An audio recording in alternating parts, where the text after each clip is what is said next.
Welcome to Sunny Speaks. Here again with another review for you, and you. And today I'm here to talk about Marty Supreme, directed by Josh Safdie and starring Timothée Chalamet, Odessa A'zion, Gwyneth Paltrow, and many more. In Josh Safdie's solo debut, the film follows Marty Mauser, played by Timothée Chalamet, as he pursues his dream of becoming a champion table tennis player. But along the way, life continues to remind him of the consequences that come with his actions. You've probably heard that this film is similar to Uncut Gems in its tone and anxiety-inducing pace, and I would agree, but what makes this film different in approach is the lack of control when navigating the scenes in this film, which to some could be perceived as a lack of vision or focus. However, though enjoying Uncut Gems more, I do believe the chaos that is Marty Supreme is purposeful and to me appreciated. Marty is an asshole, and his only likable quality is the confidence he holds for himself, only inspiring others when it benefits him. But because this is his story, it's very possible for you to be consumed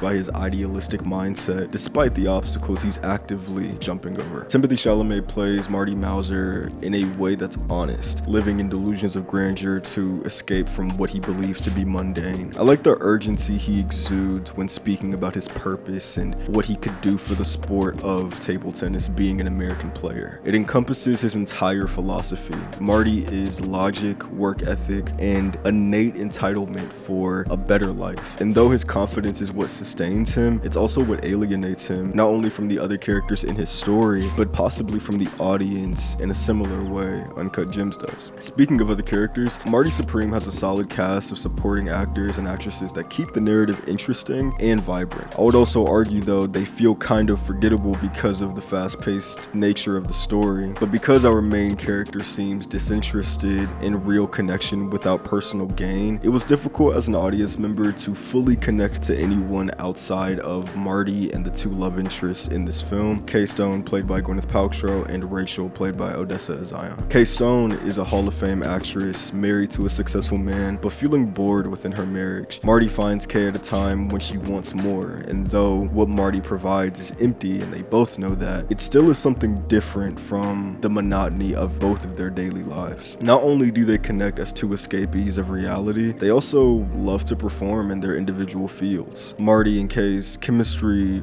works because it's an example of why Marty has an inflated ego. Despite how people may feel, even Kay in the beginning, the people around him for some reason are drawn to his drive, including the audience. And for Kay in particular, Marty reminds her not only of who she was, but who she has become in her older age. And being with him feels like she's further away from her truths that she wants to avoid. Rachel is a young woman who has known Marty since she was 8. In the beginning of the movie, we see them having sex, but right before, Rachel says she wishes she could go with him. This line is literal, referring to where he's going next to compete, but also encompasses her character being, I would coin, a helpful leech. I'd call her that because the lengths she'll go to be by his side makes him worry for not only her safety, but his own. Odessa A'zion does a solid job playing this character, and the chemistry between Timothée and herself was the most believable pairing for me on screen out of any two actors that interact in this film. One of the problems I have with both of their contributions is the lack of connection feeling earned with these women, making their attraction to Marty feel more like narrative devices to land themes instead of real characters you believe care for each other. In ways, I can talk myself out of this criticism because of what I think the film is trying to say about confidence and ego, but I still think it's worth saying. Though this film does have a great performance by Timothée Chalamet and a fast-paced yet detailed script, the visuals and music paired together in this movie made this experience not only transportive and mesmerizing, but made this film feel a lot shorter than it really is. Daniel Lopatin composed the score, and Darius Kanji was the cinematographer. Both these artists and their teams did a great job capturing the 1950s in a realistic but fantastical way. The film feels romanticized yet honest, and I guess that's to further Marty's perspective as you're locked within it, being our only way into the narrative. Despite Marty being a liar and selfish, even when faced with the truth of his actions, he doesn't fold, and the visuals feel like it holds that same belief. Despite how ugly a situation may be,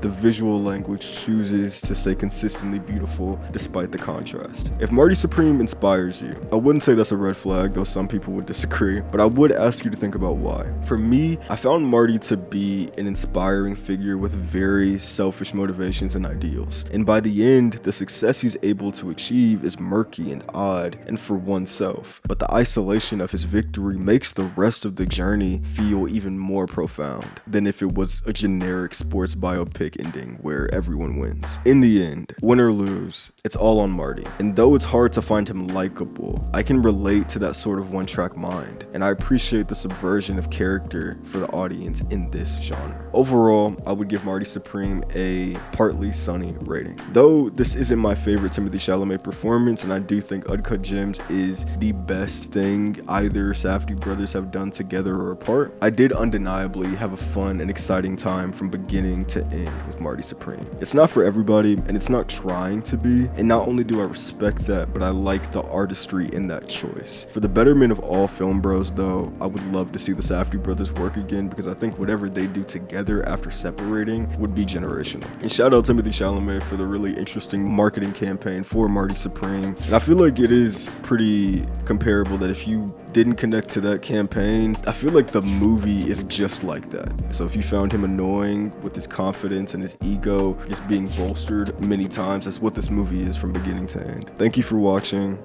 If you have seen Marty Supreme, let me know what you think in the comments down below, because perspective is key. If you haven't seen Marty Supreme, let me know if this review makes you want to go see the movie or not. Like and subscribe. Thank you for watching. Thank you for being here. Big changes are coming to the channel, and I just appreciate everybody who's been here from the beginning or found a video and stayed along the way, or just, you know, show up whenever they can. It means a lot to me, and I have big plans for what I want to do going into 2026. Yeah, thank you so much. Let me know if you want me to do a top 10 movies this year. I've been thinking about doing that, but just haven't put the time in, so let me know if that's something you guys would be interested in. But my battery's about to die, so peace.